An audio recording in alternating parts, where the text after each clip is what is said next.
છું. હું ધોરણ 7મા ધોરણમાં અભ્યાસ કરું છું. ટીમલાવોજ પ્રાથમિક શાળા. ઓકે, તમારું હૃદય કઈ તરફ છે? ડાબી તરફ. ડાબી તરફ.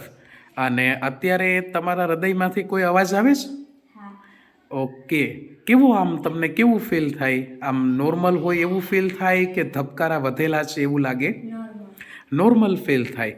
તો હવે એકાદો આમ કૂદકો મારજીને અથવા તો દોડીને આવજે ને જા સામે પાછળ. જોશથી દોડીને આવજો. હા. જા. હજી એક વખત. અરે વાહ, સરસ.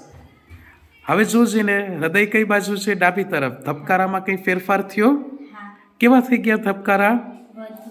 કેમ વધ્યા હશે? કૂદકા મારીએ કે દોડીએ એટલે. કૂદકા મારીએ અને દોડીએ એટલે આપણા ધબકારા છે એ વધી જાય. ક્યારે એવું વિચાર્યું કે આ ધબકારા કેમ વધે? કારણ કે તમે દોડો છો ત્યારે શું થાય છે? કોઈ કાર્ય થાય છે ને, અને કાર્ય થતું હોય ત્યારે આપણે વધુ શેની જરૂર પડે? ઉર્જાની. અને વધુ ઉર્જા માટે વધુ શું જોઈએ? કયો વાયુ જોશે? ઓક્સિજન. અને દરેક ભાગ સુધી જોશે ને ઓક્સિજન. અને એટલા માટે આપણા શરીરની અંદર પંપ જેવું કામ કોનું છે? પંપ જેવું કામ કયું અંગ કરે છે? આપણું હૃદય. કયું કરશે? આપણું હૃદય. અને એટલા માટે હૃદયના ધબકારા શું થયા તમારા? વધી ગયા.